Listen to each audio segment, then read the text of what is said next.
अस्सलाम वालेकुम वरहमतुल्लाहि वबरकातुहू। चलें आज हम आपको मदीना मुनव्वरा में दुनिया के सबसे खूबसूरत और मुक़द्दस मकाम रियाज़ुल जन्ना में लेकर चलते हैं। ये वो बाबरकत मकाम है जहाँ दुनिया के बादशाह भी आजिज़ी से सर झुकाकर रसूल पाक सल्लल्लाहु अलैहि वसल्लम के दर पर सलाम पेश करते हैं। दुनिया के कोने कोने से ज़ायरीन इस सआदत की खातिर यहाँ आते हैं और रात दिन कतारों में खड़े होकर रोज़ा मुबारक पर हाजिरी के लिए अपनी बारी का इंतजार करते हैं। मस्जिद नबवी के अंदर नबी करीम सल्लल्लाहु अलैहि वसल्लम के मुबारक मिंबर और आपके घर के दरमियान के हिस्से के बारे में खुद रसूलुल्लाह सल्लल्लाहु अलैहि वसल्लम ने इरशाद फरमाया, मा बैन बैती व मिंबरी रौदतुन मिन रियाज़िल जन्ना। मेरे घर और मेरे मिंबर के दरमियान का हिस्सा जन्नत के बागों में से एक बाग है। मिंबर रसूल सल्लल्लाहु अलैहि वसल्लम जहां खड़े होकर नबी करीम सल्लल्लाहु अलैहि वसल्लम खुतबे इरशाद फरमाते थे। असल मिंबर तो अब अपनी जगह पर नहीं है, लेकिन इसकी यादगार और मकाम अब भी मौजूद है जहां इमाम खुतबा देते हैं। मेहराब नबवी वो बाबरकत जगह है जहां खड़े होकर रसूलुल्लाह सल्लल्लाहु अलैहि वसल्लम ने उम्मत की इमामत फरमाई।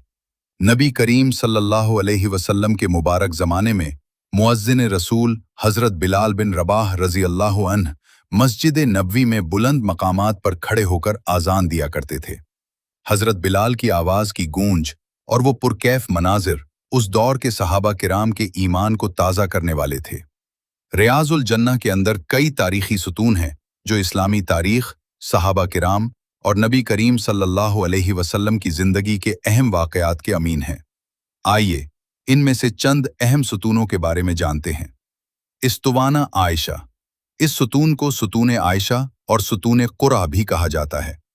उम्मुल मोमिनीन हज़रत आयशा सिद्दीक़ा रज़ी अल्लाहु अन्हा ने फरमाया था कि अगर लोगों को मालूम हो जाए कि इस सुतून के पास नमाज पढ़ने का कितना बड़ा अजर है तो लोग इसके लिए कुरान अंदाज़ी करें।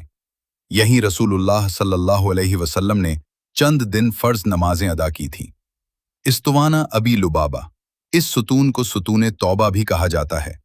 हज़रत अबू लुबाबा रज़ी अल्लाहु अन्हु ने ग़ज़वह बनी कुरैज़ा के मौके पर अपनी एक लग़ज़िश के बाद खुद को इस सुतून से बांध लिया था और कसम खाई थी कि जब तक अल्लाह तौबा कबूल नहीं फरमाता वो इससे नहीं खुलेंगे। यहाँ तक कि अल्लाह ताला की तरफ से उनकी तौबा कबूल होने की वही नाजिल हुई। इस्तवानतुल वुफूद। इस सुतून को सुतून वुफूद कहा जाता है। यहाँ बैठकर नबी करीम सल्लल्लाहु अलैहि वसल्लम दूर दराज से आने वाले कबाइल के वुफूद से मुलाकात फरमाते थे और उन्हें इस्लाम की दावत देते थे। इस्तवानतुल हरस। इस सुतून को सुतून हारिस भी कहा जाता है। इस सुतून के पास हज़रत अली बिन अबी तालिब रज़ी अल्लाहु अन्ह और दीगर सहाबा किराम नबी करीम सल्लल्लाहु अलैहि वसल्लम की हिफाजत के लिए पहरा दिया करते थे। इस्तवानतुस सरीर। इस सुतून को सुतून सरीर कहा जाता है। सरीर का मतलब बिस्तर है। नबी करीम सल्लल्लाहु अलैहि वसल्लम जब मस्जिद में एतिकाफ फरमाते थे तो आराम के लिए यहाँ चमड़े का बिस्तर या चारपाई लगाई जाती थी। सुतून मुहाजिरीन। सुतून आयशा के करीब ये वो सुतून है जहाँ मुहाजिरीन सहाबा किराम कसरत से इबादत की गर्ज से जमा होते थे।